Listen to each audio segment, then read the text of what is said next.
ಜೈ ಹಿಂದ್. ಎಲ್ಲರಿಗೂ ಯೂಟ್ಯೂಬ್ ಕ್ಲಾಸ್ಗೆ ಸ್ವಾಗತವನ್ನು ಕೋರುತ್ತಾ. ಈಗಾಗಲೇ ನಿಮ್ಗೆ ಗೊತ್ತಿರುವ ಹಾಗೆ RRB ಗ್ರೂಪ್ ಡಿ ಎಕ್ಸಾಮ್ ಇರ್ತಕ್ಕಂಥದ್ದು ಸಮೀಪ ಬರ್ತಾ ಇದೆ. ಇನ್ನು ಎಕ್ಸಾಮ್ ಡೇಟ್ ಇರುವಂತದ್ದು ಯಾವಾಗ ಆಗ್ತೈತೆ ಅನೌನ್ಸ್ ಆಗಿಲ್ಲ.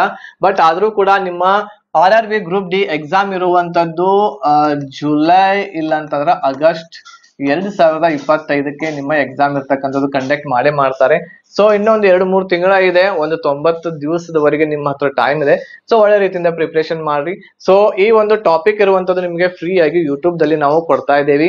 ಇದೊಂದು ಟಾಪಿಕ್, ಆಮೇಲೆ ಇನ್ನೊಂದು ಅಂದ್ರೆ ಎರಡು ಮುಖ್ಯವಾಗಿರುವಂತಹ ಟಾಪಿಕ್ ಗಳನ್ನ ನಿಮ್ಗೆ ಫ್ರೀ ಆಗಿ ವಿಡಿಯೋ ನಮ್ಮ ಯೂಟ್ಯೂಬ್ ಚಾನೆಲ್ ಅಲ್ಲಿ ನಿಮ್ಗೆ ಸಿಗ್ತಾ ಇದೆ. ಮ್ಯಾಥ್ಸ್ ಇನ್ ಕನ್ನಡ. ಇದು ಟಾಪಿಕ್ ಇರುವಂತದ್ದು ಮೆನ್ಸುರೇಷನ್ ಇದೆ. 2D ಮತ್ತು 3D ಬಗ್ಗೆ ಯಾವ ರೀತಿ ಕ್ವಶನ್ಸ್ ಗಳು ಬರ್ತವೆ ಗ್ರೂಪ್ ಡಿ ಎಕ್ಸಾಮ್ ದಲ್ಲಿ, ಆಮೇಲೆ ಬೇರೆ ಬೇರೆ ಎಕ್ಸಾಮ್ ದಲ್ಲಿ ಅವುಗಳನ್ನ ನೀವು ಈ ಕ್ಲಾಸ್ ಅನ್ನ ಫ್ರೀ ಆಗಿ ನೋಡಬಹುದು. ಇದು ಪಾರ್ಟ್ 1 ಇದೆ. ಈ ಪಾರ್ಟ್ 1 ಕ್ಲಾಸ್ ಅನ್ನ ಸಂಪೂರ್ಣವಾಗಿ ನೋಡ್ರಿ. ಆಮೇಲೆ ಇದರಿಂದ ನಿಮ್ಗೆ 2 ಮಾರ್ಕ್ಸ್ ಗಳು ಖಂಡಿತ ಸಿಗ್ತಾವು. ಮಿಸ್ ಮಾಡ್ಕೊಳಕ್ ಹೋಗ್ಬೇಡ್ರಿ. ಫ್ರೀ ಆಗಿ 2 ಮಾರ್ಕ್ಸ್ ಕೊಡಾಕತ್ತೀವಿ, ತಗೋರಿ. ಇದು ಮೆನ್ಸುರೇಷನ್ ದಲ್ಲಿ. ಅದ್ರ ಜೊತೆಗೆ RRB ಗ್ರೂಪ್ ಬಿ ಎಕ್ಸಾಮ್ ಗೆ ಪ್ರಿಪರೇಷನ್ ಮಾಡುವಂತ ಅಭ್ಯರ್ಥಿಗಳಿಗೆ ನಮ್ಮಲ್ಲಿ ಕನ್ನಡ ಭಾಷೆಯಲ್ಲಿ ಕಂಪ್ಲೀಟ್ ಆಗಿರುವಂತ ಒಂದು ಪ್ಯಾಕೇಜ್ ಅವೈಲೇಬಲ್ ಐತಿ. ಆ ಪ್ಯಾಕೇಜ್ ಅನ್ನ ತೆಗೆದುಕೊಂಡು ನೀವು ನಿಮ್ಮ ಪ್ರಿಪರೇಷನ್ ಮನೆಯಲ್ಲಿ ಕೂತು ಮಾಡಬಹುದು. ಈ ಪ್ಯಾಕೇಜ್ ಅಲ್ಲಿ ನಿಮ್ಗೆ ಎಲ್ಲಾ ಸಬ್ಜೆಕ್ಟ್ ಗಳ ರೆಕಾರ್ಡೆಡ್ ಕ್ಲಾಸಸ್ ಸಿಗ್ತಾವು. ಎಲ್ಲಾ ಸಬ್ಜೆಕ್ಟ್ ಅಂತಂದ್ರೆ GK, ಮ್ಯಾಥ್ಸ್, ರೀಸನಿಂಗ್, ಆಮೇಲೆ ನೆಕ್ಸ್ಟ್ ಸೈನ್ಸ್. ಈ ಎಲ್ಲಾ ಸಬ್ಜೆಕ್ಟ್ ಗಳ ರೆಕಾರ್ಡೆಡ್ ಕ್ಲಾಸಸ್ ಇರ್ತಾವು. ಆಮೇಲೆ PDF ನೋಟ್ಸ್, ಮಾಕ್ ಟೆಸ್ಟ್ 5 ಕೊಡ್ತಾ ಇದೀವಿ. ಆಮೇಲೆ 5 ಸೆಟ್ ಗಳ ಪ್ರೀವಿಯಸ್ ಇಯರ್ ಕ್ವಶನ್ ಪೇಪರ್ ಕೊಡ್ತಾ ಇದೀವಿ. ಪ್ರಾಪರ್ ಆಗಿರುವಂತ ಗೈಡೆನ್ಸ್ ನಿಮ್ಗೆ ಈ ಪ್ಯಾಕೇಜ್ ಅಲ್ಲಿ ಸಿಗ್ತಾ ಇದೆ. ಇದು ಏನು ಅಂತಂದ್ರೆ ಓನ್ಲಿ ನಿಮ್ಗೆ ಆಫರ್ ಫೀಸ್ ಅಲ್ಲಿ 1,001 ರೂಪಾಯಿಯಲ್ಲಿ ಕಂಪ್ಲೀಟ್ ಪ್ಯಾಕೇಜ್ ಸಿಗ್ತಾ ಇದೆ. ಬೇರೆ ಎಲ್ಲಿಯೂ ಹೋಗುವಂತ ಅವಶ್ಯಕತೆ ಇಲ್ಲ, ಬೇರೆ ಏನು ನೋಡುವಂತ ಅವಶ್ಯಕತೆ ಇಲ್ಲ, ಬೇರೆ ಬುಕ್ಸ್ ಓದುವಂತ ಅವಶ್ಯಕತೆ ಇಲ್ಲ. ಇದಿಷ್ಟು ನೀವು ಪ್ರಿಪರೇಷನ್ ಮಾಡಿದ್ರ ಅಂತಂದ್ರೆ ಖಂಡಿತ ನಿಮ್ಮ ಸ್ಕೋರ್ ಇರುವಂತದ್ದು 100ರಲ್ಲಿ 75ರಿಂದ 80ರವರೆಗೆ ನೀವು ಸ್ಕೋರ್ ಮಾಡ್ತೀರಾ ಈ ಒಂದು ಕೋರ್ಸ್ ದಿಂದ.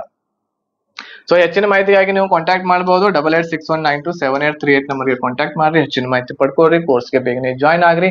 ಈಗ ನಾವು ಸ್ಟಾರ್ಟ್ ಮಾಡೋಣ. ಮೆನ್ಸುರೇಷನ್ ಪಾರ್ಟ್ 1 ಇದೆ. ಇದನ್ನ ಒಳ್ಳೆ ರೀತಿಯಿಂದ ನೋಡ್ರಿ. ಆಮೇಲೆ ಇದಕ್ಕೆ ಏನಾದ್ರೂ ಸಂಬಂಧ ಇರುವಂತದ್ದು ಕ್ವಶನ್ಸ್ ಗಳಿದ್ರೆ ಕಮೆಂಟ್ ಬಾಕ್ಸ್ ಅಲ್ಲಿ ಕಮೆಂಟ್ ಮಾಡ್ರಿ. ಕ್ಲಾಸ್ ಅನ್ನ ಸ್ಟಾರ್ಟ್ ಮಾಡೋಣ. ಜೈ ಹಿಂದ್. ಎಲ್ಲರಿಗೂ ಮ್ಯಾಥ್ಸ್ ಕ್ಲಾಸ್ಗೆ ಸ್ವಾಗತವನ್ನು ಕೋರುತ್ತಾ, ಇವತ್ತು ನಾವು ಮ್ಯಾಥ್ಸ್ ದಲ್ಲಿ 39ನೇ ಕ್ಲಾಸ್ಗೆ ಬಂದಿವೆ. ಅಂದ್ರೆ 39ನೇ ಒಂದು ಇದು ವಿಡಿಯೋ ಆಗಿದೆ. ಈ ಒಂದು ವಿಡಿಯೋದಲ್ಲಿ ನಾವು ಇಂಪಾರ್ಟೆಂಟ್ ಆಗಿರುವಂತಹ ಒಂದು ಚಾಪ್ಟರ್ ಅನ್ನ ನಾವು ಇದರಲ್ಲಿ ಡಿಸ್ಕಷನ್ ಮಾಡ್ಲಿಕ್ಕೆ ಹೋಗ್ತಾ ಇದ್ದೇವೆ. ಅದು ಯಾವುದು ಅಂತಂದ್ರೆ ಮೆನ್ಸುರೇಷನ್ ಅಂತ ಒಂದು ಟಾಪಿಕ್ ಬರುತ್ತೆ. ಅದರ ಬಗ್ಗೆನೂ ಕೂಡ ಬಹಳಷ್ಟು ಕ್ವಶನ್ಸ್ ಗಳು ಬರ್ತಾವೆ ಈ ಟಾಪಿಕ್ ಮೇಲೆ. ಇದನ್ನ ನಾವು ಕನ್ನಡದಲ್ಲಿ ಕ್ಷೇತ್ರ ಗಣಿತ ಅಂತ ಕರಿತೇವೆ. ಕ್ಷೇತ್ರ ಗಣಿತದ ಬಗ್ಗೆನೂ ಕೂಡ ನಾವು ಗೊತ್ತಾಗಬೇಕು. ಇದ್ರ ಬಗ್ಗೆನೂ ಕೂಡ ಕ್ವಶನ್ಸ್ಗಳು ಬರುವುದರಿಂದ ನೀವು ಇದನ್ನು ಕೂಡ ಸ್ಟಡಿ ಮಾಡಬೇಕಾಗುತ್ತೆ. ಈ ಒಂದು ಮೆನ್ಸುರೇಷನ್ ಕ್ಷೇತ್ರ ಗಣಿತ ಏನ್ ಟಾಪಿಕ್ ಇದೆ, ಇದು ನಿಮಗೆ SSCಯ ಎಲ್ಲ ಎಕ್ಸಾಮ್ಸ್ಗಳಲ್ಲಿ, ಆಮೇಲೆ ರೈಲ್ವೆ ಡಿಪಾರ್ಟ್ಮೆಂಟ್ ದಲ್ಲಿ ಬರುವಂತಹ ಎಕ್ಸಾಮ್ಸ್ಗಳಲ್ಲಿ, ಅಥವಾ ಯಾವುದೇ ಒಂದು ಎಲ್ಲ ಗೌರ್ಮೆಂಟ್ ಎಕ್ಸಾಮ್ಸ್ಗಳಾಗಿರ್ಬೋದು, ಅದರಲ್ಲಿ ಮೆನ್ಸುರೇಷನ್ ಬಗ್ಗೆ ಬಹಳಷ್ಟು ಕ್ವಶನ್ಸ್ಗಳು ನಿಮಗೆ ನೋಡ್ಲಿಕ್ಕೆ ಸಿಗ್ತಾ ಇದಾವೆ. ಈ ಒಂದು ಟಾಪಿಕ್ ನಾವು ಕಲಿಬೇಕು ಅಂತಂದ್ರೆ ಇದ್ರೊಳಗೆ ಬಹಳಷ್ಟು ಸೂತ್ರಗಳು ಬರ್ತಾವೆ. ಆ ಸೂತ್ರಗಳನ್ನ ನೆನಪಿಟ್ಕೊಂಡ್ರೆ ಸಾಕು, ನಾವು ಒಳ್ಳೆ ರೀತಿಯಿಂದ ಈಸಿಯಾಗಿ ಎಲ್ಲ ಕ್ವಶನ್ಸ್ಗಳನ್ನ ಸಾಲ್ವ್ ಮಾಡ್ಕೋಬಹುದಾಗಿದೆ. ಹಾಗಾದ್ರೆ ಬನ್ನಿ ಈ ಒಂದು ಮೆನ್ಸುರೇಷನ್ ಟಾಪಿಕ್ ಅನ್ನ ಇದರಲ್ಲಿ ನಾವು ಡಿಸ್ಕಷನ್ ಮಾಡೋಣ. ಅದ್ರ ಜೊತೆಗೆ ಏನಾದರೂ ನಿಮಗೆ ಕ್ಲಾಸಸ್ಗಳ ಬಗ್ಗೆ ಡೌಟ್ಸ್ಗಳಿದ್ರೆ ಇಲ್ಲಿ ಕೊಟ್ಟಿರುವಂಥ ನಂಬರ್ಗೆ ಕಾಂಟ್ಯಾಕ್ಟ್ ಮಾಡ್ರಿ. ಹೆಚ್ಚಿನ ಮಾಹಿತಿಯನ್ನ ನೀವು ಪಡ್ಕೋಬಹುದಾಗಿದೆ. ಈಗ ಮೊದಲನೇದಾಗಿ ಮೆನ್ಸುರೇಷನ್ದಲ್ಲಿ ನಾವು ಕಲಿಬೇಕಾಗಿರುವಂಥದ್ದು 2D ಇಮೇಜಸ್ ಮತ್ತು 3D ಇಮೇಜಸ್ ಅಂತ ಬರ್ತವೆ. ಈ 2D ಇಮೇಜಸ್ ದಲ್ಲಿ ನಾವು ಕಲಿಬೇಕಾಗಿರುವಂಥದ್ದು ಫಸ್ಟ್ ನಾವು ಕಲಿತೀವಿ ಯಾವುದು ಅಂತಂದ್ರೆ ಇದರಲ್ಲಿ ತ್ರಿಭುಜಗಳು. ಇದನ್ನ ನಾವು ಕನ್ನಡದಲ್ಲಿ ಇಂಗ್ಲಿಷ್ದಲ್ಲಿ ಟ್ರಯಾಂಗಲ್ ಅಂತ ಕರಿತೀವಿ, ಟ್ರಯಾಂಗಲ್. ಇದಾದ್ಮೇಲೆ ನಾವು ಕಲಿಯುವಂಥದ್ದು 2D ಇಮೇಜಸ್ ದಲ್ಲಿ ಚತುರ್ಭುಜಗಳು, ಚತುರ್ಭುಜ. ಇದನ್ನ ನಾವು ಇಂಗ್ಲಿಷ್ದಲ್ಲಿ ಕ್ವಾಡ್ರಿಲ್ಯಾಟ್ರಲ್ ಅಂತ ಕರಿತೀವಿ ಇದನ್ನ. ಮೂರನೇದಾಗಿ 2D ಇಮೇಜಸ್ ದಲ್ಲಿ ಕಲಿಯುವಂಥದ್ದು ಯಾವುದಿದೆ ಅಂತಂದ್ರೆ ವೃತ್ತಗಳ ಬಗ್ಗೆ ಕಲಿಬೇಕಾಗುತ್ತೆ. ಇದನ್ನ ಇಂಗ್ಲಿಷ್ದಲ್ಲಿ ಸರ್ಕಲ್ ಅಂತ ಹೇಳಿ ಕರಿತೇವೆ. ನಾಲ್ಕನೇದಾಗಿ ಬರುವಂಥದ್ದು ಯಾವುದು ಅಂತಂದ್ರೆ ಬಹುಭುಜ. ಇದನ್ನ ಇಂಗ್ಲಿಷ್ದಲ್ಲಿ ಪಾಲಿಗಾನ್ ಅಂತ ಹೇಳಿ ಕರಿತೇವೆ. ಇವುಗಳು 2D ದಲ್ಲಿ ನಾವು ಕಲಿಬೇಕಾಗಿರುವಂಥದ್ದು. 3D ಒಳಗೂ ಕೂಡ ಕೆಲವೊಂದಿಷ್ಟು ಬರ್ತಾವೆ, ಸ್ಕ್ವೇರ್ ಆಗಿರಬಹುದು. ಅವುಗಳನ್ನ ಕೂಡ ನಾವು ನೋಡೋಣ. ಬಟ್ ಇವುಗಳನ್ನ ಒಂದೊಂದಾಗಿ ನೋಡ್ತಾ ಹೋಗೋಣ. ಈಗ ಮೊಟ್ಟ ಮೊದಲನೇದಾಗಿ ತ್ರಿಭುಜದಲ್ಲಿ ನಾವು ಕಲಿಬೇಕು. ತ್ರಿಭುಜವನ್ನ ಕಲಿಬೇಕಾಗಿದೆ. ತ್ರಿಭುಜ ಈಗಾಗಲೇ ನಿಮ್ಗೆ ಗೊತ್ತಿದೆ. ಈ ರೀತಿ ಇರುವಂತಹ ಏನ್ 3 ಬಾಹುಗಳನ್ನ ಒಳಗೊಂಡಿರುವಂತದ್ದು ಅದನ್ನ ನಾವು ತ್ರಿಭುಜ ಅಂತ ಹೇಳಿ ಕರಿತೀವಿ. ಈ ತ್ರಿಭುಜದಲ್ಲಿಯೂ ಕೂಡ 4 ಪ್ರಕಾರಗಳು ಬರ್ತವೆ. ಒಂದನೇದ್ದು ಸಮಬಾಹು ತ್ರಿಭುಜ ಬರ್ತಾ ಇದೆ. ಸಮಬಾಹು ಅಂತಂದ್ರೆ 3 ಬಾಹುಗಳು ಏನಾಗಿರ್ತವೆ ಇದರಲ್ಲಿ ಸಮ ಇರ್ತವೆ. ಇದಾದ್ಮೇಲೆ ವಿಷಮ ಬಾಹು ಇರ್ತವೆ. ವಿಷಮ ಬಾಹು ತ್ರಿಭುಜ ಅಂತ ಇನ್ನೊಂದು ಪ್ರಕಾರ ಬರ್ತಾ ಇದೆ. ಇನ್ನೊಂದು ಮೂರನೇದ್ದು ಸಮದ್ವಿಬಾಹು ದ್ವಿಬಾಹು ತ್ರಿಭುಜ ಅಂತ ಹೇಳಿ ಬರುತ್ತೆ. ಅಂದ್ರೆ 2 ಬಾಹುಗಳು ಇದರಲ್ಲಿ ಸಮ ಇರ್ತವೆ. ಆಮೇಲೆ ಸಮಕೋನ ಅಂತ ಹೇಳಿ ಬರ್ತಾ ಇದೆ. ಸಮಕೋನ ಅಥವಾ ಲಂಬಕೋನ ಅಂತ ಹೇಳಿ ಕರಿತೀವಿ. ಸೊ ಅದು ಇದರಲ್ಲಿ ನಾವು ಇಲ್ಲಿ ಏನ್ ಮಾಡ್ತೇವಿ ಕಲಿತಾ ಹೋಗ್ತೇವೆ. ಇವು 4ಗಳ ಬಗ್ಗೆ ನಾವು ಇಲ್ಲಿ ಡಿಸ್ಕಷನ್ ಮಾಡೋಣ ಈ ತ್ರಿಭುಜಗಳ ಒಂದು ಟಾಪಿಕ್ ದಲ್ಲಿ. ಈ ತ್ರಿಭುಜದಲ್ಲಿ ಮೊಟ್ಟ ಮೊದಲನೇದಾಗಿ ತ್ರಿಭುಜ ಯಾವ ರೀತಿ ಇರ್ತೈತೆ ನೋಡ್ರಿ. ಇಲ್ಲಿ ಈ ತ್ರಿಭುಜ ಇರ್ತಕ್ಕಂಥದ್ದಿದೆ. ಇದಕ್ಕೆ 3 ಬಾಹುಗಳಿದಾವೆ. ಇಲ್ಲಿ ಒಂದು ಎ ಬಾಹು, ಬಿ ಬಾಹು, ಸಿ ಬಾಹು. ಈ ರೀತಿ 3 ಬಾಹುಗಳು ಬೇರೆ ಬೇರೆ ಇದ್ದು ಅಂತಂದ್ರ ಇದರ ಒಂದು ವಿಸ್ತೀರ್ಣವನ್ನ ಕಂಡು ಹಿಡಿಯುವಂತ ಸೂತ್ರ ಯಾವ್ದಾಗಿರ್ತೈತಿ ಅಂತಂದ್ರ 1/2 ಇಂಟು ಪಾದ ಗುಂಡ್ಲೆ ಎತ್ತರ ಆಗಿರ್ತೈತಿ. ಇದರ ಒಂದು ವಿಸ್ತೀರ್ಣ ಏರಿಯಾ ಕಂಡು ಹಿಡಿಯುವಂತಹ ಸೂತ್ರ ಇದು. ಇಲ್ಲಿ ಹೈಟ್ ಎಲ್ಲಿದೆ, ಸೊ ಇಲ್ಲಿಂದ ಮೇಲಿನಿಂದ ಹಿಡಿದು ಇಲ್ಲಿ ಕೆಳಗಿನವರೆಗೆ ನಾನು ಒಂದು ಲೈನ್ ಎಳೆದ್ನಿ ಅಂತಂದ್ರ ಇದು ಏನಾಗುತ್ತೆ ಅಂತಂದ್ರೆ ಇದು ಎತ್ತರ ಆಗುತ್ತೆ ಇದರ ಈ ತ್ರಿಭುಜದ ಎತ್ತರ. ಆಮೇಲೆ ಸಿ ಏನಿದೆ ಇದು ಏನು ಅಂತಂದ್ರೆ ಈ ತ್ರಿಭುಜದ ಪಾದ ಆಗಿರ್ತೈತಿ. ಓಕೆ, ಇದು ವಿಸ್ತೀರ್ಣವನ್ನ ಕಂಡು ಹಿಡಿಯುವಂತ ಸೂತ್ರ ಆಯ್ತು. ಎಲ್ಲಾ ಸೂತ್ರಗಳು ನಿಮ್ಗೆ ಇದರಲ್ಲಿ ಗೊತ್ತಿರಬೇಕು. ಇದಾದ್ಮೇಲೆ ಈ ಒಂದು ತ್ರಿಭುಜದ ಸುತ್ತಳತೆಯನ್ನ ಕಂಡು ಹಿಡಿಬೇಕಾಗಿತ್ತು ಅಂತಂದ್ರೆ ಸುತ್ತಳತೆ ಅಂತಂದ್ರೆ ಪೆರಿಮೀಟರ್ ಅಂತ ಹೇಳಿ ನಾವು ಇದಕ್ಕೆ ಇಂಗ್ಲಿಷ್ ದಲ್ಲಿ ಕರಿತೀವಿ. ಈ ಒಂದು ಸುತ್ತಳತೆಯನ್ನ ಕಂಡು ಹಿಡಿಯುವಂತ ಸೂತ್ರ ಗುಂಡ್ಲೆ ಬರಲ್ಲ A plus B plus C ಅಂತಂದ್ರೆ 3 ಬಾಹುಗಳನ್ನ ಕೂಡಿಸ್ಬೇಕು. ಕೂಡಿಸಿದಾಗ ಇದರ ಒಂದು ಸುತ್ತಳತೆ ಇರುವಂತದ್ದು ನಮಗೆ ಸಿಗ್ತಾ ಇದೆ. ಈಗ ಒಂದೊಂದಾಗಿ ನಾವು ನೋಡ್ತಾ ಹೋಗೋಣ. ಈ 4 ತ್ರಿಭುಜಗಳಲ್ಲಿ ಬರುವಂತಹ ಯಾವ ರೀತಿ ಕ್ವಶನ್ಸ್ ಗಳು ಬರ್ತಾವೆ, ಆಮೇಲೆ ಯಾವ್ಯಾವ ಸೂತ್ರಗಳು ಬರ್ತಾವೆ. ಈಗ ಒಂದನೇದ್ದು ಪ್ರಕಾರವಾಗಿರುವಂತದ್ದು ಸಮಬಾಹು ತ್ರಿಭುಜದ ಬಗ್ಗೆ ನೋಡೋಣ. ಒಂದನೇದ್ದು ಬರುವಂತದ್ದು ಯಾವುದು ಸಮಬಾಹು ತ್ರಿಭುಜ. ಸಮಬಾಹು ತ್ರಿಭುಜಕ್ಕೆ ಇಂಗ್ಲಿಷ್ ದಲ್ಲಿ ನಾವು ಇಕ್ವಿಲ್ಯಾಟ್ರಲ್ ಅಂತ ಕರಿತೀವಿ. ಇಕ್ವಿಲ್ಯಾಟ್ರಲ್ ಟ್ರಯಾಂಗಲ್ ಅಂತ ಹೇಳಿ ಕರಿತೀವಿ. ಇದರಲ್ಲಿ ಏನಿರ್ತೈತಿ ಅಂತಂದ್ರ 3 ಬಾಹುಗಳು ಏನಾಗಿರ್ತಾವೆ ಇದರಲ್ಲಿ 3 ಬಾಹುಗಳು ಸಮ ಇರ್ತವೆ. 3 ಬಾಹುಗಳು ಏನಿರ್ತಾವೆ ಇದರಲ್ಲಿ ಸಮ ಇರ್ತವೆ. 3 ಬಾಹುಗಳು ಏನಿರ್ತಾವೆ ಇದರಲ್ಲಿ ಸಮ ಇರ್ತವೆ. ಈಗ ಇಲ್ಲಿ ನಾವು ನೋಡಬಹುದು ಇದು ಒಂದು ತ್ರಿಭುಜ ಇದೆ. ಈ ತ್ರಿಭುಜದ ಒಂದು ಇದು ಹೈಟ್. ಸೊ ಇಲ್ಲಿ ಎ ಇತ್ತು ಅಂತಂದ್ರೆ ಇಲ್ಲಿಯೂ ಎ ಅಂತಂದ್ರೆ 3 ಬಾಹುಗಳು ಇದರಲ್ಲಿ ಏನಿರ್ತಾವ ಸಮ ಇರ್ತಾವೆ. ಇದರೊಳಗೆ ಬರುವಂತ ಸೂತ್ರಗಳು ಯಾವುದು ಅಂತಂದ್ರೆ ಒಂದನೇದ್ದು ಏನು ಅಂತಂದ್ರೆ ಇದರ ಒಂದು ಸುತ್ತಳತೆಯನ್ನ ಕಂಡು ಹಿಡಿಯುವಂತ ಸೂತ್ರ. ಸುತ್ತಳತೆಯನ್ನ ಕಂಡು ಹಿಡಿಯುವಂತ ಸೂತ್ರ 3a ಅಂತ ಕರಿತೀವಿ. ಅಂತಂದ್ರೆ ಒಂದು ಬಾಹುವನ್ನ ಇಲ್ಲಿ ಬರಿಬೇಕು, 3ರಿಂದ ಗುಣಾಕಾರ ಮಾಡ್ಬೇಕು ಅದನ್ನ. ಇದಾದ್ಮೇಲೆ ಇದರ ವಿಸ್ತೀರ್ಣವನ್ನ ಕಂಡು ಹಿಡಿಯುವಂತ ಸೂತ್ರ ಏರಿಯಾ. ವಿಸ್ತೀರ್ಣವನ್ನ ಕಂಡು ಹಿಡಿಯುವ ಸೂತ್ರ ಯಾವುದು ಅಂತಂದ್ರೆ √3/4a². ಇದರ ಏನಿದು ವಿಸ್ತೀರ್ಣವನ್ನ ಕಂಡು ಹಿಡಿಯುವಂತಹ ಸೂತ್ರ ಆಗಿದೆ. ಇದರ ಒಂದು ಎತ್ತರವನ್ನ ಕಂಡು ಹಿಡಿಯುವಂತಹ ಸೂತ್ರ ಯಾವ್ದಾಗಿರ್ತೈತಿ? ಎತ್ತರವನ್ನು ಕಂಡು ಹಿಡಿಯುವಂತಹ ಸೂತ್ರ √3/2 ಇಂಟು a ಆಗಿರ್ತೈತಿ. ಓಕೆ, ಈ ಒಂದು ತ್ರಿಭುಜದಲ್ಲಿ ಇನ್ನೊಂದು ಏನ್ ಕೇಳ್ತಾರ ಅಂತಂದ್ರ ಇದೊಂದೇನ್ ತ್ರಿಭುಜ ಇದೆ ಸಮಬಾಹು ತ್ರಿಭುಜ. ಇದರಲ್ಲಿ ಒಳ ವೃತ್ತ ಒಂದಿರ್ತೈತಿ, ಆಮೇಲೆ ಹೊರ ವೃತ್ತವನ್ನು ಕೂಡ ಇದರಲ್ಲಿ ಇರ್ತೈತಿ. ಈ ಒಳ ವೃತ್ತ ಇದು ಏನಿದು ಹೊರ ವೃತ್ತ ಅಂತೇವಿ ಇದಕ್ಕೆ. ಇದು ಒಳಗಿರುವಂತ ವೃತ್ತಕ್ಕೆ ಏನಂತೇವಿ ಇದನ್ನ ಒಳ ವೃತ್ತ ಅಂತ ಕರಿತೀವಿ. ಇದ್ರ ಬಗ್ಗೆನೂ ಕೂಡ ಕೆಲವೊಂದಿಷ್ಟು ಕ್ವಶನ್ಸ್ ಗಳು ಬರ್ತಾವೆ. ಯಾವ ರೀತಿ ಬರ್ತಾವು ಅಂತಂದ್ರ ಒಳ ವೃತ್ತದ ತ್ರಿಜ್ಯವನ್ನ ಕಂಡುಹಿಡಿಯೋದು. ಒಳ ವೃತ್ತ ತ್ರಿಜ್ಯ ಕಂಡು ಹಿಡಿಯುವಂತ ಸೂತ್ರ ಏನಾಗಿರ್ತೈತಿ? ಒಳ ವೃತ್ತ ಚಿಕ್ಕದಿರ್ತೈತಿ, ಅದ್ರ ಸಲುವಾಗಿ ಅದನ್ನ ನಾವು r ದಿಂದ ಡಿನೋಟ್ ಮಾಡ್ತೇವಿ. r is equal to a divided by 2√3. ಇದರ ಒಂದು ಒಳ ವೃತ್ತದ ತ್ರಿಜ್ಯವನ್ನ ಕಂಡು ಹಿಡಿಯುವಂತ ಸೂತ್ರ. ತ್ರಿಜ್ಯ ಯಾವ್ದಕ್ಕಂತೇವಿ ಅಂತಂದ್ರೆ ನಾವು ಇದು ಒಂದು ಏನು ವೃತ್ತ ಇರ್ತೈತಿ, ಇದ್ರ ಕೇಂದ್ರ ಬಿಂದುವಿನಿಂದ ಪರಿಧಿಗೆ ಹೋಗಿರುವಂತಹ ಏನು ಒಂದು ಲೈನ್ ಇರ್ತೈತಿ ಅದನ್ನ ನಾವು ತ್ರಿಜ್ಯ ಅಂತ ಕರಿತೀವಿ. ಆಮೇಲೆ ಇದು ಒಂದು ಪರಿಧಿಯಿಂದ ನಡುವಿನ ಕೇಂದ್ರ ಬಿಂದುವಿನಿಂದ ಹಾದು ಒಂದು ಪರಿಧಿಯಿಂದ ಇನ್ನೊಂದು ಪರಿಧಿಗೆ ಹೋತು ಅಂತಂದ್ರ ಇದನ್ನ ಏನಂತ ಕರಿತೀವಿ ನಾವು ವ್ಯಾಸ ಅಂತ ಕರಿತೀವಿ.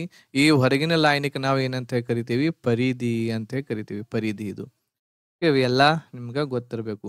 ಇದಾದ್ಮೇಲೆ ನೆಕ್ಸ್ಟ್ ಇನ್ನೊಂದು ಯಾವುದು ಅಂತಂದ್ರೆ ಪರಿಧಿ ತ್ರಿಜ್ಯ. ಪರಿಧಿ ತ್ರಿಜ್ಯ ಅಂತಂದ್ರೆ ಏನ್ ಹೇಳ್ರಿ, ಇದೇನ ತ್ರಿಭುಜ ಇರ್ತೈತಿ, ಈ ತ್ರಿಭುಜದ ಹೊರಗೆ ಇರುವಂತಹ ವೃತ್ತಕ್ಕ ಪರಿಧಿ ತ್ರಿಜ್ಯ ಅಂತ ಕರಿತೀವಿ. ತ್ರಿಭುಜದ ಹೊರಗೆ ಇರುವಂತಹ ಒಂದು ಹೊರ ವೃತ್ತ ಅಂತ ಏನ್ ಕರಿತೀವಿ ಅದನ್ನ ಪರಿಧಿಯ ತ್ರಿಜ್ಯ ಅಂತ ಕರಿತೀವಿ. ಇದನ್ನ ನಾವು ಕ್ಯಾಪಿಟಲ್ ಆರ್ ದಿಂದ ನಾವು ಇಲ್ಲಿ ಡಿನೋಟ್ ಮಾಡ್ತೀವಿ. R is equal to a divided by √3 ಇದರ ಒಂದು ಸೂತ್ರ ಆಗಿರ್ತೈತಿ. ಈ 5 ಸೂತ್ರಗಳನ್ನ ನಾವು ಸಮಬಾಹು ತ್ರಿಭುಜದಲ್ಲಿ ನೆನಪಿಟ್ಕೋಬೇಕಾಗಿರುವಂತದ್ದು. ಒಂದನೇದ್ದು ಸುತ್ತಳತೆ ಕಂಡು ಹಿಡಿಯೋದು, ವಿಸ್ತೀರ್ಣ, ಎತ್ತರ, ಒಳವೃತ್ತ ತ್ರಿಜ್ಯ, ಆಮೇಲೆ ಪರಿಧಿ ತ್ರಿಜ್ಯ. ಪರಿಧಿ ತ್ರಿಜ್ಯ ಅಂತಂದ್ರ ತ್ರಿಭುಜದ ಹೊರಗಿರುವಂತಹ ವೃತ್ತದ ಒಂದು ತ್ರಿಜ್ಯ ಆಗಿರ್ತೈತಿ. ಓಕೆನಾ, ರೈಟ್. ಈಗ ನೆಕ್ಸ್ಟ್ ನಾವು ಇನ್ನು ಕೆಲವೊಂದಿಷ್ಟು ಕಾನ್ಸೆಪ್ಟ್ಗಳನ್ನ ಕಲಿಯೋಣ. ಇಲ್ಲಿ ತ್ರಿಜ್ಯದ ಅನುಪಾತ ಏನಾಗಿರ್ತೈತಿ, ಸಮಬಾಹು ತ್ರಿಭುಜದ ತ್ರಿಜ್ಯದ ಅನುಪಾತ ಏನಾಗಿರ್ತೈತಿ, ತ್ರಿಜ್ಯದ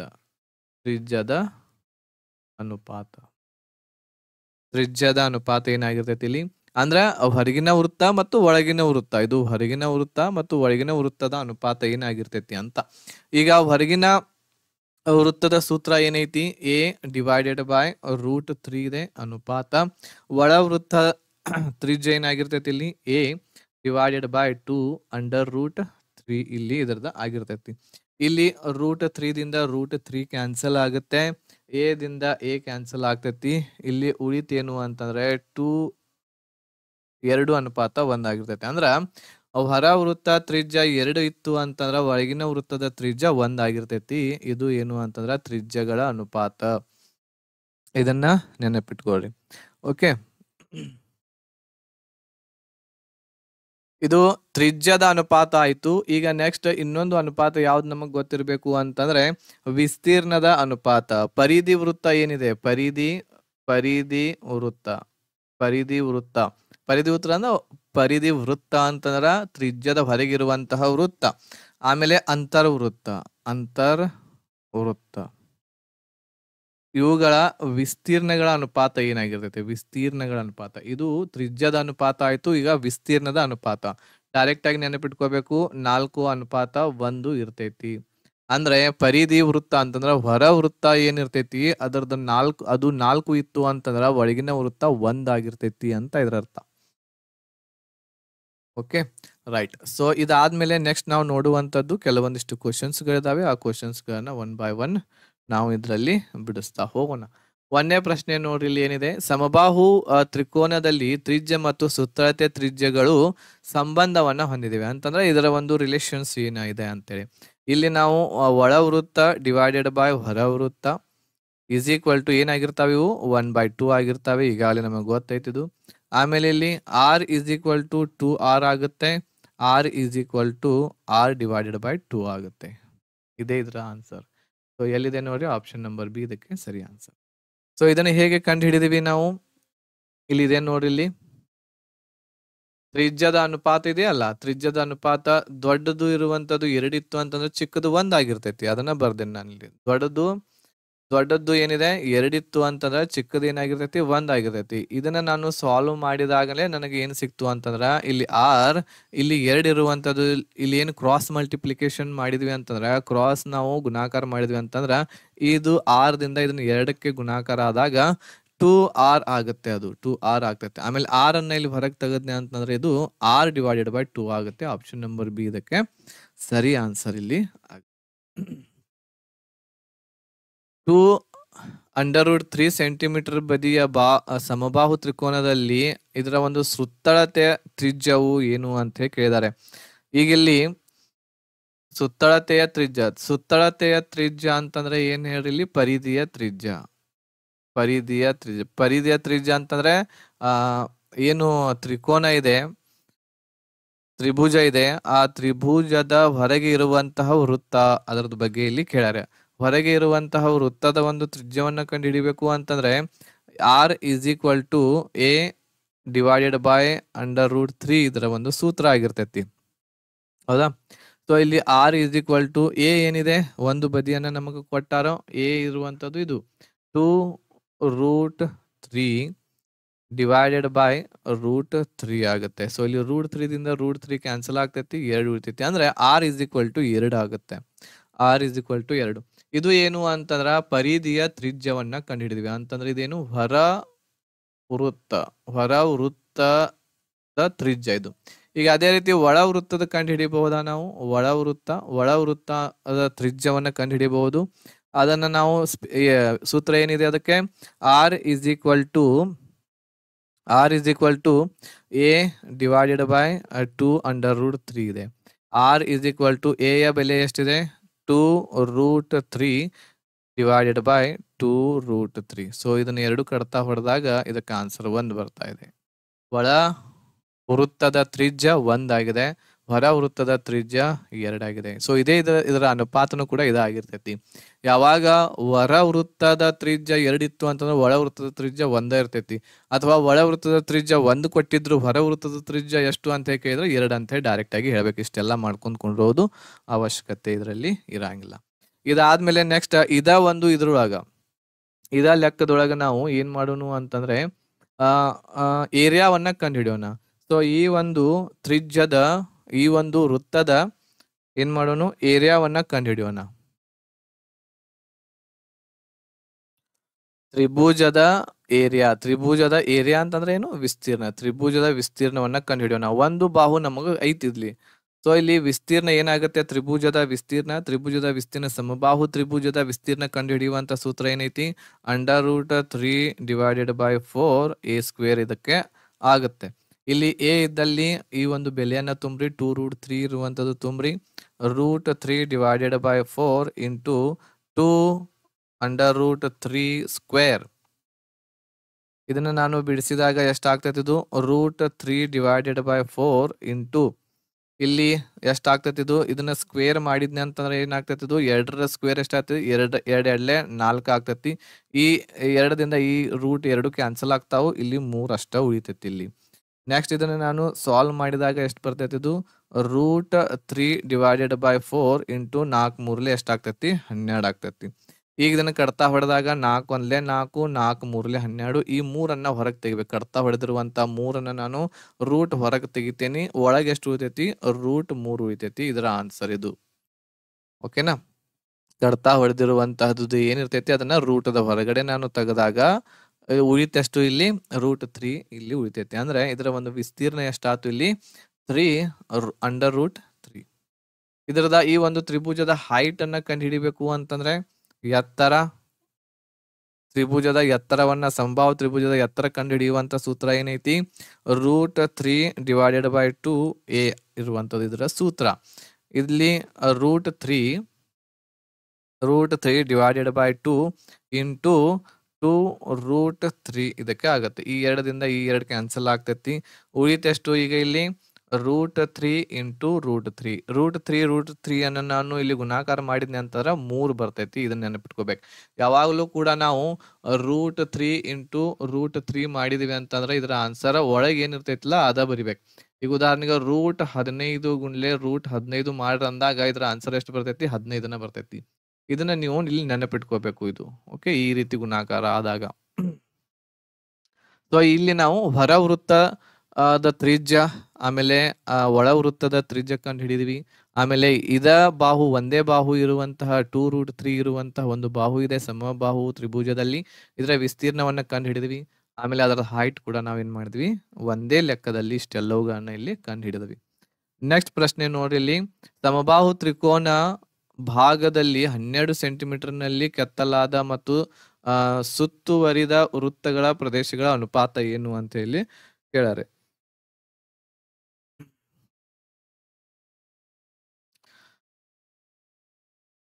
ಈ ಒಂದು ಪ್ರಶ್ನೆಯಲ್ಲಿ ಹೊರ ವೃತ್ತ ಮತ್ತು ಒಳ ವೃತ್ತದ ವಿಸ್ತೀರ್ಣದ ಅನುಪಾತವನ್ನ ಕೇಳಾರೆ. ಸೊ ಇಲ್ಲಿ ಒಳ ವೃತ್ತ, ಇದಕ್ಕೆ ಆನ್ಸರ್ ಡೈರೆಕ್ಟ್ ಆಗಿ ಹೇಳ್ಬಹುದು ನಾವು ಏನು ಅಂತಂದ್ರೆ, ಒಳ ವೃತ್ತದ ವಿಸ್ತೀರ್ಣ 1 ಇತ್ತು ಅಂತಂದ್ರೆ ಹೊರ ವೃತ್ತದ ವಿಸ್ತೀರ್ಣ 4 ಆಗಿರ್ತೈತಿ. 1:4. ಈಗಾಗಲೇ ನಾನು ನಿಮ್ಗೆ ಇಲ್ಲಿ ಬರ್ಸೇನೆ. ಆಪ್ಷನ್ ನಂಬರ್ ಸಿ ಇದಕ್ಕೆ ಏನಾಗುತ್ತೆ? ಸರಿ ಆನ್ಸರ್ ಆಗುತ್ತೆ. ಅದೇ ರೀತಿ ಒಂದು ಬಾವು 12 ಸೆಂಟಿಮೀಟರ್ ಇತ್ತು ಅಂತಂದ್ರೆ ಇದರ ಏರಿಯಾವನ್ನ ಹೆಂಗ ಕಂಡು ಹಿಡಿಬೇಕು ನಾವು? ಏರಿಯಾ ಅಂತಂದ್ರೆ ಏನು? ವಿಸ್ತೀರ್ಣ.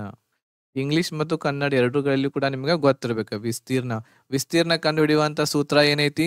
√3/4 ಇದರ ಒಂದು ಸೂತ್ರ ಇದೆ. √3/4 ಇಂಟು ಎಷ್ಟಿದೆ? ಒಂದು ಬಾಹು 12 ಇದೆ. 12 ಸ್ಕ್ವೇರ್ ಮಾಡ್ಬೇಕಿಲ್ಲಿ. ಇದನ್ನ ಎಷ್ಟಾಗ್ತೈತೆ ನೋಡ್ರಿ? 3/4 ಗುಣ್ಲೆ 12 12 144 ಆಗ್ತೈತಿ.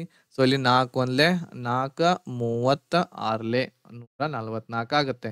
ಸೊ ಇಲ್ಲಿ ಕಡ್ತ ಹೊಡೆದಿರುವಂತದ್ದು 36 ಹೊರಗೆ ತೆಗಿತೀವಿ. ರೂಟ್ ಒಳಗೆ ಇರುವಂತದ್ದು 3 ಹೆಂಗೈತೆ ಹಂಗ ಬರಿಬೇಕು. ಸೊ ಇದು ಏನು ಅಂತಂದ್ರೆ ಇದರ ಒಂದು ವಿಸ್ತೀರ್ಣ ಆಯ್ತದು. 36√3 ಇದರ ವಿಸ್ತೀರ್ಣ ಆಯ್ತು. ಯಾವಾಗ? ಒಂದು ಬಾವು 12 ಸೆಂಟಿಮೀಟರ್ ಇಲ್ಲಿ ಇದ್ದಾಗ. ಅದೇ ರೀತಿ ಇದರ ಒಂದು ಹೈಟ್ ಅನ್ನು ಕೂಡ ಕಂಡು ಹಿಡಿಯೋಣ. ಎತ್ತರವನ್ನ ಕಂಡು ಹಿಡಿಯುವಂತ ಸೂತ್ರ √3/2 ಇಂಟು ಎ ಇದೆ. ಹೌದಾ? ಎ ಇದೆ. ಸೊ ಈಗ ಇದರ ಬೆಲೆಯನ್ನ ಇಡ್ರಿ. 3/2 ಇಂಟು 12 ಆಗುತ್ತೆ. 2 1 2 6 12 ಕಡ್ತ ಹೊಡೆದಿದ್ದನ್ನ ಹೊರಗೆ ತೆಗೆದು √3 ಹೆಂಗೈತೆ ಹಂಗ ಬರಿಬೇಕು. ಇದು ಇದರ ಒಂದು ಹೈಟ್ ಆಗುತ್ತೆ. ಅದೇ ರೀತಿ ಇದರ ಒಂದು ಸುತ್ತಳತೆಯನ್ನ ಕಂಡು ಹಿಡೀರಿ ಅಂತ ಅಂದ್ರ ಎಷ್ಟು ಬರೀತೀರಿ ನೀವು? ಸುತ್ತಳತೆ ಈಸಿ ಇದೆ. ಏನಿದೆ ಅದರ ಸೂತ್ರ ಹೇಳ್ರಿ? 3 ಗುಣ್ಲೆ ಎ ಆಗಿರ್ತೈತಿ. 3 ಗುಣ್ಲೆ 12 12 3 36 ಇದರ ಒಂದು ಸುತ್ತಳತೆ ಸೆಂಟಿಮೀಟರ್. ಎಲ್ಲಾನು ಕೂಡ ಒಂದೇ ಲೆಕ್ಕದೊಳಗನ ಬಿಡಿಸಿ ತೋರ್ಸಾಗತ್ತೆ ನಿಮ್ಗೆ ಪ್ರಾಕ್ಟೀಸ್ ಆಗಲಿ ಅಂತೇಳಿ. ಇದಾದ್ಮೇಲೆ ನೆಕ್ಸ್ಟ್ ಇನ್ನೊಂದು ಪ್ರಶ್ನೆ ನೋಡ್ರಿ. ಇಲ್ಲಿ ಸಮಬಾಹು ತ್ರಿಭುಜದಲ್ಲಿ ಕೆತ್ತಲಾದ ವೃತ್ತದ ಪ್ರದೇಶ ಅಂತಂದ್ರೆ ಏನ್ ಹೇಳ್ರಿ? ಏರಿಯಾ, ವಿಸ್ತೀರ್ಣ 462 ಸೆಂಟಿಮೀಟರ್ ಇದೆ. ತ್ರಿಕೋನದ ವಿಸ್ತೀರ್ಣ ಎಷ್ಟು ಅಂತ ಹೇಳಿ ಕೇಳ್ಯಾರೆ. ಅಂತಂದ್ರೆ ವೃತ್ತದ ವಿಸ್ತೀರ್ಣ ಕೊಟ್ಟಾರು. ಆಮೇಲೆ ಇಲ್ಲಿ ಏನ್ ಮಾಡ್ಬೇಕು ನಾವು? ವೃತ್ತದ ವಿಸ್ತೀರ್ಣವನ್ನ ಕೊಟ್ಟಾರು. ಅದ ಏನ್ ಮಾಡ್ಬೇಕು ನಾವಿಲ್ಲಿ? ತ್ರಿಭುಜದ ವಿಸ್ತೀರ್ಣವನ್ನ ಕಂಡು ಹಿಡಿಬೇಕು. ಈಗ ಇಲ್ಲಿ ವೃತ್ತದ ವಿಸ್ತೀರ್ಣ ಇನ್ನ ನಿಮ್ಗ ಹೇಳಿಲ್ಲ ನಾನು. ಹೌದಾ? ವೃತ್ತದ ವಿಸ್ತೀರ್ಣವನ್ನ ಕಂಡು ಹಿಡಿಯುವಂತ ಸೂತ್ರ ಏನಿದೆ ಹೇಳ್ರಿ? ಕಂಡು ಹಿಡಿಯುವಂತ ಸೂತ್ರ π ಇಂಟು r ಸ್ಕ್ವೇರ್. r ಅಂದ್ರೆ ಇಲ್ಲಿ ತ್ರಿಜ್ಯ ಆಗ್ತದೆ. ಇದು π ಇಂಟು r ಸ್ಕ್ವೇರ್.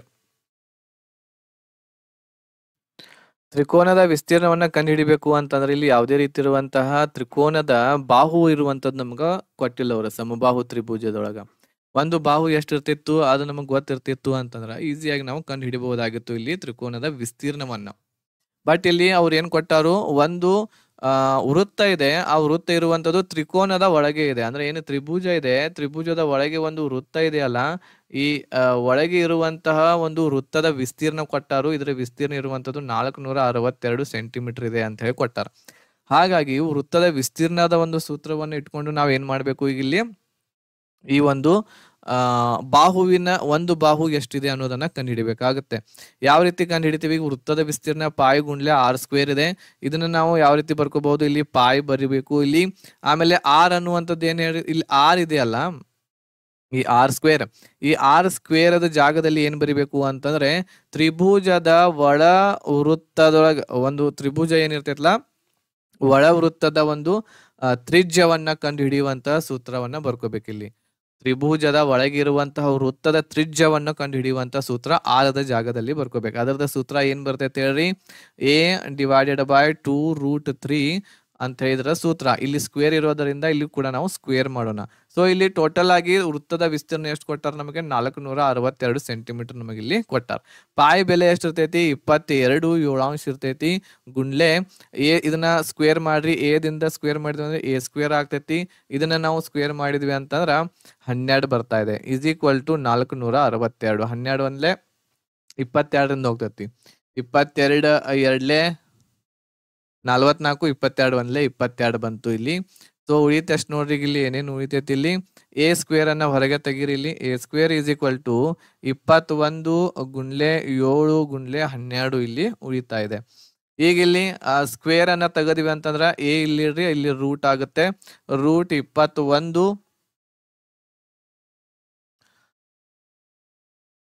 ಇದನ್ನ 21 ಈ ರೀತಿ ಬರ್ಕೋಬಹುದು ನಾವು ಇಲ್ಲಿ. ಯಾವ ರೀತಿ ಅಂತಂದ್ರೆ ಆದಷ್ಟು ಏನ್ ಮಾಡ್ಬೇಕಂತಂದ್ರೆ ಈ ರೀತಿ ಡಿಜಿಟ್ ಗಳು ಬಂದು ಅಂತಂದ್ರ ಇವುಗಳು ಪೂರ್ಣ ವರ್ಗ ಸಂಖ್ಯೆ ಆಗುವ ಹಾಗೆ ನಾವಿಲ್ಲಿ ಬರ್ಕೋಬೇಕು. 7 ಯಾವ ರೀತಿ ಬರ್ಕೋಬಹುದು? ನಾವು ಇಲ್ಲಿ 3 7 21 ಬರ್ಕೋಬಹುದು. ಗುಣ್ಲೆ 7 ಬರೀರಿ. ಆಮೇಲೆ ಗುಣ್ಲೆ 12 ನಾವಿಲ್ಲಿ ಬರ್ಕೊಳ್ಳೋಣ. ಈಗ a ಇಸ್ ಈಕ್ವಲ್ ಟು ಎಷ್ಟಾಗ್ತೈತಿ? ಅಂಡರ್ ರೂಟ್ 7 7 7 49 ಆಗ್ತೈತಿ. 12 3 36. ಸೊ ಈಗ ನೋಡ್ರಿ ಇದನ್ನ ರೂಟದ ಹೊರಗೆ ತೆಗದಿವಿ ಅಂತಂದ್ರೆ ಎಷ್ಟಾಗ್ತೈತಿ, ಏಳರ ಒಂದು ವರ್ಗ ಸಂಖ್ಯೆ 7, 36ರದ 6, 7 ಆರ್ಲೆ 42 ಅಂದ್ರೆ ಒಂದು ಬಾಹು 42 ಸೆಂಟಿಮೀಟರ್ ನಮಗೆ ಇಲ್ಲಿಗ ಸಿಕ್ತು. ಈಗ ಏನ್ ಮಾಡೋಣ, ಇಲ್ಲಿ ನಾವು ಸಮಬಾಹು ತ್ರಿಭುಜದ ವಿಸ್ತೀರ್ಣ ಕಂಡುಹಿಡಿಯುವಂತಹ ಸೂತ್ರ, ಸಮಬಾಹು ತ್ರಿಭುಜದ ವಿಸ್ತೀರ್ಣವನ್ನ ಕಂಡುಹಿಡಿಯುವಂತಹ ಸೂತ್ರವನ್ನ ಹಾಕೊಂಡು ನಾವು ಇದರ ಬೆಲೆಯನ್ನ ನಾವಿಲ್ಲಿ ಕಂಡುಹಿಡಿಯಬಹುದು. ಸೊ ಇದರ ಸೂತ್ರ ಏನ್ ಬರ್ತೈತಿ, √3/4 ಬರ್ತಾ ಇದೆ, ಈಸ್ ಈಕ್ವಲ್ ಟು √3/4 ಇಂಟು 42 ಗುಣ್ಲೆ 42 ಅಂತಂದ್ರೆ 42 ಸ್ಕ್ವೇರ್ ಆಗಿ ಬರೆಯುವ ಬದಲಿ 42 ಗುಣ್ಲೆ 42 ಅಂತ ಈ ರೀತಿ ನಾವು ಇಲ್ಲಿ ಬರ್ಕೋಬಹುದು. ಇಲ್ಲಿ ಕಡ್ತಾ ಹೊಡೆದಾಗ 4 1 4, 4 1 4, ಸಾರಿ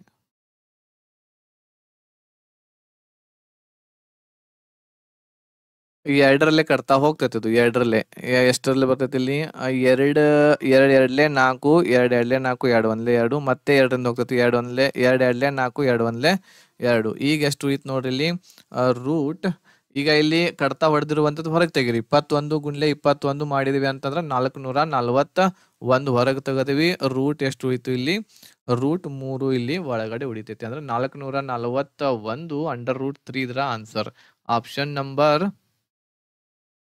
ನಂಬರ್ ಸಿ ಇದಕ್ಕೆ ಏನಾಗುತ್ತೆ, ಸರಿ ಆನ್ಸರ್ ಇಲ್ಲಿ ಆಗುತ್ತೆ. ಮೆನ್ಸುರೇಷನ್ ಪಾರ್ಟ್ 1 ಕ್ಲಾಸ್ ಮ್ಯಾಥ್ಸ್ ನಿಮ್ಗೆ ಹೇಗ್ ಅನಿಸ್ತು ಅನ್ನೋದನ್ನ ಕಮೆಂಟ್ ಮಾಡ್ರಿ. ನಿಮ್ಗೆ ಏನಾದ್ರೂ ಅಲ್ಪ ಸ್ವಲ್ಪ ತಿಳಿದಿತ್ತು ಅಂತಂದ್ರೆ ಲೈಕ್ ಶೇರ್ ಅನ್ನ ಮಾಡ್ಲಿಕ್ಕೆ ಮರಿಬೇಡ್ರಿ. ಆಮೇಲೆ ಅದ್ರ ಜೊತೆಗೆ ನಿಮ್ಮ ತಯಾರಿ ನಮ್ ಜೊತೆಗೆ ಇತ್ತು ಅಂತಂದ್ರ ಇದು ಯಾವ ರೀತಿ ನಾವು ಕ್ಲಾಸಸ್ ಅನ್ನ ನಿಮ್ಗೆ ಹೇಳೇವಿ, ಈಗ ನೋಡಿರಲ್ಲ ಮೆನ್ಸುರೇಷನ್ ಕ್ಲಾಸ್, ಅದೇ ರೀತಿ ಇರುವಂತಹ ನಿಮ್ಗೆ ಕ್ಲಾಸಸ್ ಗಳು ಈ ಒಂದು ಪ್ಯಾಕೇಜ್ ಅಲ್ಲಿ ಸಿಗ್ತಾ ಇದಾವು. ಕಂಪ್ಲೀಟ್ ಎಲ್ಲ ಚಾಪ್ಟರ್ ವೈಸ್ ಸಿಗ್ತಾವು.